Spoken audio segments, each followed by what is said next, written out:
नमस्कार, देश प्रदेश में आपका स्वागत है। मैं हूं दिल्ली से सौरभ शुक्ला और मेरे साथ इस वक्त मुंबई से सोहित मिश्रा भी जुड़े हुए हैं। हम इस वक्त दिल्ली के LNJP अस्पताल में हैं और हालात बेहद बेकाबू हैं देश की राजधानी में। आपको यहाँ पर नजर आएगा तमाम मरीज जमीन पर लेटे हुए हैं। ये देखिए, जो महिला आपको दिखाई दे रही है जमीन पर लेटी हुई हैं, इनको कोविड है और अस्पताल में इनको भर्ती नहीं किया जा रहा है। और जो तमाम आसपास आप लोग देख रहे हैं, इसमें ज़्यादातर कोरोना के मरीज़ हैं जो कि अपने परिजनों के साथ यहाँ भर्ती होने आए हैं, लेकिन अस्पताल के गेट बंद हैं क्योंकि अंदर सारे बेड बताया जा रहा है कि फुल हैं। और देखिए, यहाँ पर ये महिला आपको देखिए ज़मीन पर लेटी हुई मिल जाएंगी, इनको ऑक्सीजन सपोर्ट भी नहीं दिया जा रहा है। और ये पीछे देखिए, यहाँ पर कई एम्बुलेंस आपको नज़र आएंगी जो कि यहाँ पर काफ़ी गंभीर लोगों को लेकर के खड़ी हैं, लेकिन अस्पताल में बेड ना होने की वजह से इनका दाखिला नहीं कराया जा रहा है। तो ये सूरत हाल है देश की राजधानी का। और LNJP दिल्ली का सबसे बड़ा अस्पताल है कोविड को लेकर के। तो सोचिए कि बाकी देश के हाल, जो शहर हैं जहां पर हम लोग नहीं पहुंच पा रहे हैं, कानपुर, प्रयागराज, बनारस, तमाम कहानियां हैं जो हम अब तक नहीं पहुंचा पा रहे हैं, खुद जाकर के वहां क्या हाल हो रहा होगा। दिल्ली के GTB अस्पताल में कोरोना से मर चुके मरीजों के शवों के बगल में स्ट्रेचर पर मरीजों का इलाज किया जा रहा है। दिल्ली के तमाम अस्पतालों में ऑक्सीजन खत्म हो चुकी है। अस्पताल वाले मरीजों के परिवार वालों को कह रहे हैं कि वो खुद जाके ऑक्सीजन का इंतजाम करें, तब इलाज हो पाएगा। कोई सुनवाई नहीं हो रही है। देखिए ये रिपोर्ट। दिल्ली के GTB अस्पताल के बाहर कोरोना से मर चुके मरीज के शव के बगल में स्ट्रेचर पर एक बुजुर्ग महिला का इलाज किया जा रहा है। अस्पताल के लॉन में 3 शव रखे हुए हैं और उनके बीच 20 से 25 कोरोना के मरीज बेड के इंतजार में जमीन पर ही लेटकर कराह रहे हैं। और यहाँ पर एक नहीं 3 से 4 डेड बॉडीज़ हैं जिनकी कोरोना से डेथ हुई है, लेकिन कई घंटों बाद भी इनको यहाँ से एम्बुलेंस ले जा कर के मॉर्चरी तक या फिर शमशान गृह तक नहीं ले जा पा रहे हैं क्योंकि इतना ज़्यादा वर्कलोड है। मेरे घर में कोई बड़ा अफसर नहीं है। मेरे घर में सब लोकल आदमी, एक मिडिल क्लास का आदमी कहाँ किसके पास जाके अप्रोच करे किसी चीज़ की। ऑक्सीजन ले आएगा जाके मरीज को। हाँ सर, तो मैं लाऊंगा। दिल्ली के पेंटामेड अस्पताल के बाहर 32 साल के प्रदीप मिश्रा असहाय हो रो रहे हैं। यहाँ उनकी मां भर्ती हैं और अस्पताल ने कह दिया है कि ऑक्सीजन खत्म होने वाली है। परिवार वालों को कह दिया गया है कि खुद अपने मरीजों के लिए ऑक्सीजन का इंतजाम करें। मैं अब अपने लेवल पे कहाँ चला जाऊँ कि मेरे को एक सिलेंडर मिल जाए, ऑक्सीजन मिल जाए जो मैं कर लूँ, और फिर मेरी कैपेसिटी से बाहर वो चीज़ें मार्केट में मिल रही हैं। मेरी मम्मी एडमिट है, यहाँ पर लाया हूँ, सुबह से है, लेकिन उनके लंग्स ख़राब हो रहे हैं, उसके कारण ही कोविड के पॉजिटिव हैं, लेकिन मेन चाहिए उनको ऑक्सीजन। अब ऑक्सीजन है नहीं। दिल्ली का बत्रा अस्पताल भी शुक्रवार से सरकार से ऑक्सीजन के लिए गुहार लगा रहा है। अस्पताल ने शाम को ये कहते हुए पुलिस बुला ली कि अगर ऑक्सीजन की कमी के चलते मौतें हुई तो वो जिम्मेदार नहीं है। We have about 500 liters of हमारे पास करीब 500 लीटर तरल मेडिकल ऑक्सीजन बचा हुआ है। ये बस आधे घंटे चलेगा। सोचिए, आधे घंटे बाद मरीजों की जान का क्या होगा। हमने इमरजेंसी घोषित कर दी है। हर तरफ दौड़ रहे हैं कि ऑक्सीजन मिल जाए, अपने लिए नहीं, मरीजों के लिए। दिल्ली में ऑक्सीजन को लेकर हाहाकार है। दर्जनों अस्पतालों में ऑक्सीजन खत्म हो चुकी है। परिजन अपनों के लिए ऑक्सीजन सिलेंडर लाने के लिए दर दर भटक रहे हैं। प्रशासन गायब है। सोचिए, अगर देश की राजधानी में ये हाल है तो तमाम जो दूसरे शहर है, उत्तर प्रदेश जहाँ तक हम नहीं पहुँच पा रहे हैं, मध्य प्रदेश में, उत्तर प्रदेश में, राजस्थान में, वहाँ पर क्या हाल होगा।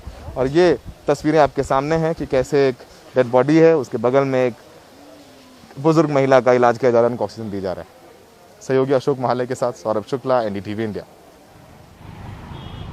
लगभग सभी जगहों पर यही हाल है। गाजियाबाद की अगर बात करें तो यहाँ पर बेड और ऑक्सीजन दोनों की कमी है, लिहाजा यहाँ के गुरुद्वारा के वॉलंटियर्स अब सड़कों पर ही मरीजों को ऑक्सीजन दे रहे हैं। रविश रंजन शुक्ला की ये रिपोर्ट देखिए।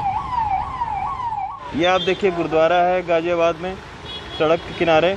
और अगर मैं आपको दिखाऊं तो ये आप देखिए कि कैसे लोग यहाँ पर गाड़ियाँ ला के और गुरुद्वारे के लोगों ने यहाँ पर ऑक्सीजन सिलेंडर सड़क के किनारे मुहैया करवाया हुआ है। तो ये आप देखिए कितनी हैरत अंगेज ये तस्वीर है। और केवल इस तरीके से एक पेशेंट यहाँ पर नहीं है, बहुत ही हैरत अंगेज यहाँ पर तस्वीरें हैं। बहुत ही दिल एकदम से रो रहा है इन तस्वीरों को दिखा के। ये आप देखिए कि आंटी हैं, काफ़ी जो है वो सांस की प्रॉब्लम है। कल रात से हमने 200 पेशेंट्स को बचा दिया है। जो 45 से 40 ऑक्सीमीटर पे नोट करके लेके आए थे उनको हमने 90 प्लस करके भेजा यहाँ से। सवाल ये उठता है सर कि जब आप लोगों के पास में सिलेंडर मुहैया हो जाता है तो आखिर सरकार क्यों नहीं मुहैया कर रही है? सरकार पता नहीं क्या कर रही है, हमें तो समझ नहीं आ रहा। लोग यहाँ बेबस होके आ रहे हैं हमारे पास। हमें हिम्मत मत हारिए सर। ठीक है माँ, देखिए एक बेटा है, इनको सिलेंडर नहीं मिल पा रहा है। बेटा है जो हॉस्पिटल ही नहीं लेंगे पेशेंट को, कहाँ जाएंगे? ये तो गुरुद्वारे का सारा इन्होंने लोग लगे हुए सेवा में, लोगों की सेवा लगे पड़े हुए, धूप में लोगों की सेवा कर रहे हैं खड़े होके। बहुत बड़ी बात है जिस तरह से गुरुद्वारा के कार्यकर्ता वहां पर मदद करते हुए नजर आ रहे हैं। इस पर और बातचीत करने के लिए हमारे साथ जुड़ रहे हैं रवीश रंजन शुक्ला। रवीश, ये काफी बड़ी बात है कि जब सरकारें मदद नहीं पहुंचा पा रही हैं, कई लोगों को गुहार लगाया जा रहा है, इस बीच अब एक गुरुद्वारा के वॉलंटियर सड़कों पर ही ऑक्सीजन पहुंचा रहे हैं। क्या कुछ किया जा रहा है? कितने लोगों की मदद की, कब से शुरुआत की? और जब आपने जो सवाल पूछा वही सवाल कि जब इन्हें इतनी ऑक्सीजन मिल पा रही है, ये मदद कर पा रहे हैं, तो सरकार क्यों नहीं कर पा रही है?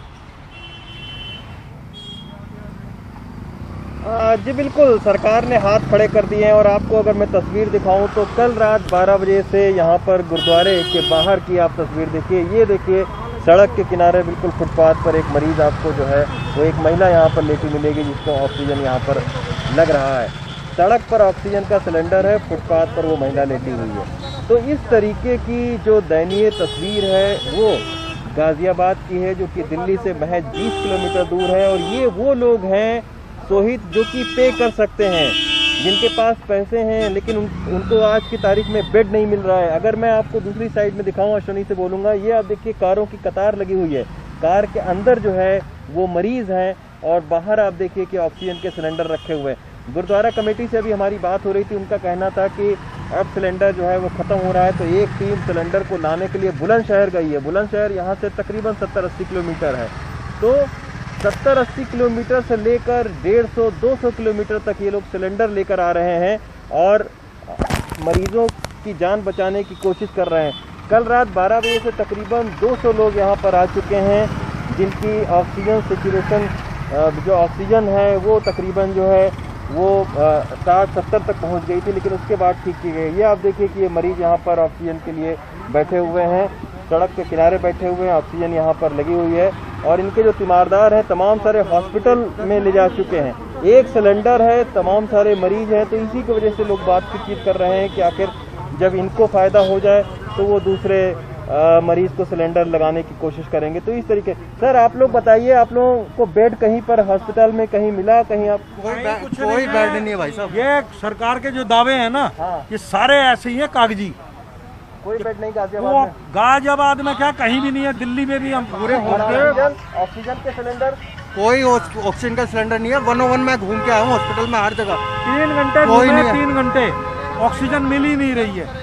और ऑक्सीजन सेंटर जहाँ से आता है ना, वहाँ पर भी गया हूँ, उसके वहाँ पर भी ऑक्सीजन देने को तैयार नहीं है। और वहाँ पे उनको दे रहे जो MLA दावे हैं ना, हम ये कर रहे हैं, हम वो कर रहे हैं, सब बेकार फेक है।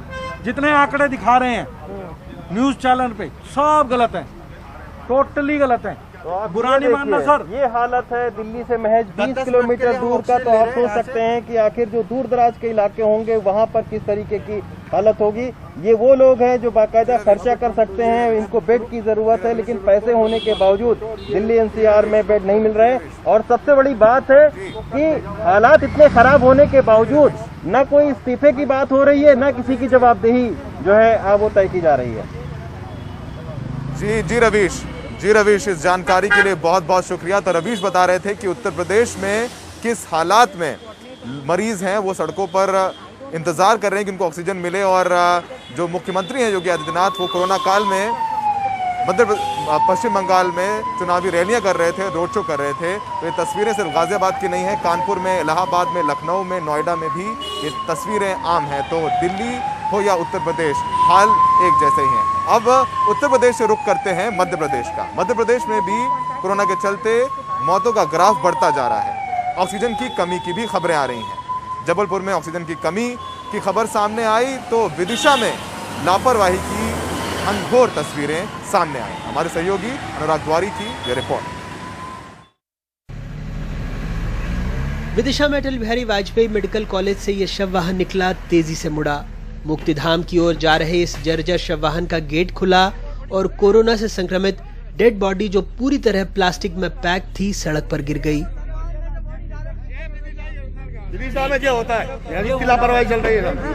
मानवता को शर्मसार करने वाली ये तस्वीरें जिसने देखी चौंक गया, अंदर से कांप गया।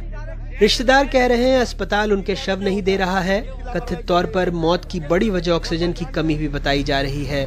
मेरे पिताजी की कल रात 8 बजे से डेथ हुई है, अभी तक डेड बॉडी का कुछ पता नहीं है सर। और यहाँ क्या व्यवस्थाएं चल रही है, क्या ट्रीटमेंट हो रहा है, हमको कुछ भी जानकारी नहीं है। ऊपर पेशेंट को क्या मिल रहा है, कोई टैबलेट मिल रही है, इंजेक्शन मिल रहा है, कोई चीज की जानकारी नहीं है। हमारी माता जी शांत हो गई है, हाँ? लेकिन हमको देखने नहीं दे रहा है हॉस्पिटल वाले, न मिलने दिया हमको। और हम आते हैं तो भगा देते हैं कि ठीक है, पता नहीं है हमको। तो ये भी पता नहीं है कि आज शांत हुई है कि कल शांत हुई है। अभी तक बॉडी नहीं दी आपको? ना बॉडी दी हमको, न देखने दिया, न मिलने दे रहा है हम लोगों को। हमारे परिजन की मृत्यु हो गई थी रात में 2:30 बजे। हाँ? हम सुबह 5 बजे से यहाँ पे हैं। हाँ? जिला प्रशासन ने कोई ऐसी कार्रवाई नहीं की कि हमें हमारी डेड बॉडी परिजन की मिल जाए। हमसे बोला आधार कार्ड लेके आओ, वेट हो, अभी वेट करो। प्रशासन मामले में गोलमोल जवाब देता रहा। हर कोई व्यक्ति जो है अपने परिजन की स्थिति जानने के लिए चिंतित है। उनकी चिंता स्वाभाविक भी है, लेकिन सभी लोगों को अंदर भेजा जाना बड़ा मुश्किल है, इसलिए गेट लगा करके रखा जाता है। उनका आक्रोश इस बात पर भी था कि लोग फ़ोन नहीं उठाते हैं, अंदर जो हेल्पलाइन के लिए नंबर डाले हैं वो फ़ोन नहीं उठाते हैं, तो चिकित्सक प्रायः इलाज में लगे होते हैं। उधर जबलपुर के गैलेक्सी हॉस्पिटल में भी देर रात ऑक्सीजन सिस्टम में आई खराबी की वजह से कई मरीजों की जान खतरे में आ गई। ये पुलिस वाले सिलेंडर लेकर दौड़े।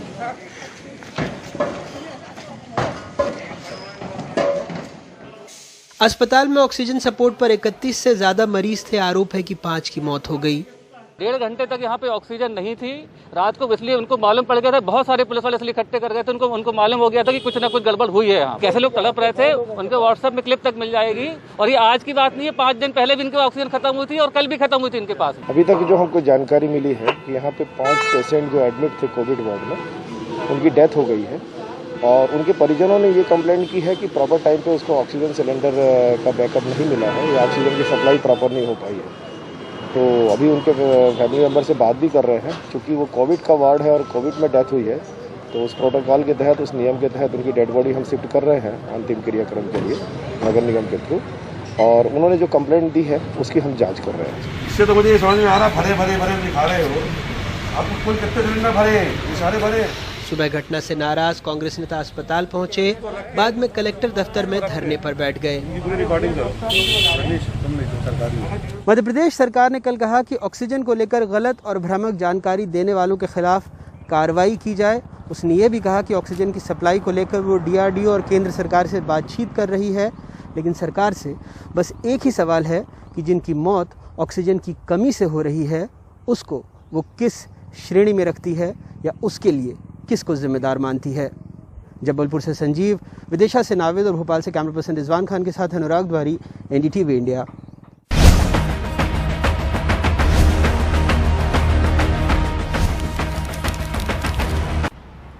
ब्रेक के बाद एक बार फिर से आपका स्वागत है। फिलहाल मैं मौजूद हूँ मुंबई के मुलुंड चेक नाका पर, और यहाँ पर जगह आप देखेंगे तो आपको नजर आएगा कि जो पुलिस है वो यहाँ पर गाड़ियों की चेकिंग कर रहे हैं, गाड़ी वालों को रुका रहे हैं और उनसे पूछताछ कर रहे हैं कि आखिर आप बाहर क्यों गए। ये इसलिए किया जा रहा है क्योंकि बढ़ते कोरोना की वजह से महाराष्ट्र सरकार ने कई नए नियम बनाए, जिसे कल रात यानी 22 तारीख को रात 8 बजे से लागू कर दिया गया। आज इसका पहला दिन था। कई जगहों पर नाकाबंदी देखने मिल रहा। रेलवे में जो लोग जिनको अनुमति नहीं है वो जा रहे थे, उन्हें रोका गया। क्या कुछ किया जा रहा है कोरोना संक्रमण को रोकने के लिए, क्या है ये नए नियम, देखिए रिपोर्ट। शुक्रवार सुबह मुंबई में अलग अलग जगहों पर स्थानीय प्रशासन के अधिकारी राज्य सरकार की ओर से जारी किए गए नए नियमों को कड़ाई से लागू करते नजर आए। मुंबई लोकल में अब 1 मई तक केवल सरकारी कर्मचारी और अत्यावश्यक सेवाओं से जुड़े लोग ही सफर कर सकते हैं। स्टेशन की ओर जाने वाले कई गेट को बंद किया गया है और प्लेटफॉर्म पर भी लोगों से पूछताछ कर कई लोगों को वापस लौटाया गया। बॉम्बे स्टॉक एक्सचेंज और NSE स्टॉक एक्सचेंज दोनों ही गवर्नमेंट ने चालू रखा हुआ है। अगर ये इंडिया का इकोनॉमी है तो कम से कम एटलीस्ट बॉम्बे स्टॉक एक्सचेंज और NSE एक्सचेंज वाले को तो जाने देना चाहिए ना, स्टाफ वाले को। कंपनी ने हमको पास बना के भी दिया है, 30 दिन का वैलिडिटी डेट दिखा है, तो भी हुए नहीं, ये मान नहीं रहे, टिकट ही नहीं दे रहे, तो आदमी जाएगा कैसा काम पे। सड़कों पर भी पुलिस तैनात दिखी। बसों को केवल 50% की क्षमता में चलाया जा रहा है और सड़कों पर पुलिस गाड़ियों से जाने वालों से बाहर निकलने की वजह पूछ रहे हैं। महाराष्ट्र में जारी किए गए नए आदेश के अनुसार राज्य में धारा 144 लागू है। बेवजह बाहर निकलने पर कार्रवाई की जा रही है। वाहन से सफर करने वाले अत्यावश्यक सेवाओं से जुड़े लोगों के लिए पुलिस ने कलर वाले स्टिकर जारी किए हैं। अस्पताल, दवाई, टेस्टिंग किट, एम्बुलेंस से जुड़े गाड़ियों के लिए लाल स्टिकर, खेती, बाजार, दूध, डेयरी जैसे चीजों से जुड़े वाहनों के लिए हरा स्टिकर और बाकी अत्यावश्यक सेवाओं से जुड़े वाहनों के लिए पीले रंग का स्टिकर लगाना होगा। दुकान और बाजार 11 बजे तक ही खुली रह सकती हैं। जो कारण इस नोटिफिकेशन में मेंशन किए गए हैं, इसी कारण के लिए शहर के बाहर या जिले के बाहर प्रवास कर सकते हैं। ऐसे सारे प्रवास करने वाले व्यक्तियों को ई पास की सुविधा महाराष्ट्र पुलिस की तरफ से लगाया जा रहा है और यही सिस्टम मुंबई शहर के लिए भी लागू रहेगा। पहले दिन जहां कई जगहों पर दुकानें बंद नजर आईं और सड़कें खाली नजर आईं, तो वहीं ये देखना अहम होगा कि क्या इससे वाकई मुंबई सहित पूरे महाराष्ट्र में बढ़ रहे कोरोना के संक्रमण के मामलों में कमी आ सकेगी या नहीं। मुंबई से प्रवीण जिरोहित के साथ सोहित मिश्रा, NDTV इंडिया।